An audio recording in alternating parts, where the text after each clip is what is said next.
Hi, Shalene here, and absolutely joyful to be with you. I'm going to talk with you today about life skills. So, I didn't have this cute little box when my children did life skills growing up, but I've made this now so that my children with their own families can have it.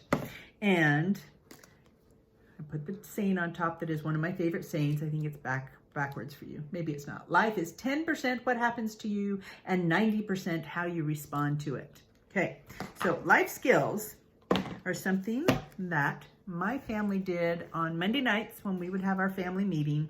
And I was always looking for ways to involve each one of the children. One of them would lead the music for an opening song. One of them would say a prayer. One of them would talk about the schedule maybe. One of them would give the lesson. One of them would do a scripture. One of them would do a talent. I mean, I had to come up with all these different things for everyone to have something to do, and then we'd switch it each week so that they'd have different things. But one of those things was life skills. So when they had life skills, they would pick out a piece of paper that had a life skill on it. They could choose, they could just look through and see which one they wanted to do. How to share your feelings when you are afraid. And then they would bring up the discussion, share a few ideas. They would facilitate the discussion of that life skill. How to deal with strangers. How to tell the truth no matter how hard. How to iron a shirt. How to organize a drawer or a closet. Oh, it used to be a big joke that whenever Joe was in charge of life skills, he would show us how to plunge the toilets and do things so that we didn't have to call on him. That was kind of funny. What to do if I'm offered cigarettes or alcohol or drugs. How to make a friend.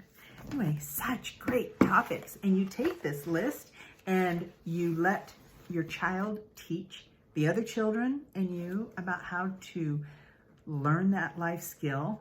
It was just brilliant. It was so brilliant. You didn't have to do the teaching, and they loved it. And do you know what the favorite one was to find?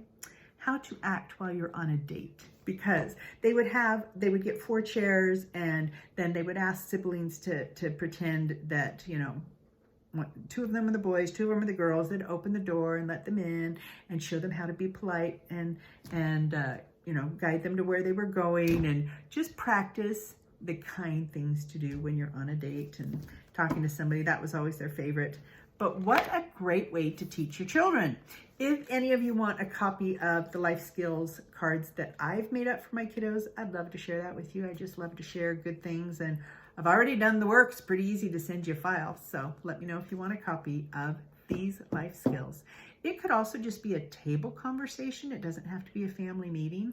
I've thought about if every night when you sit down to have dinner, you just pull out a card and you talk about it.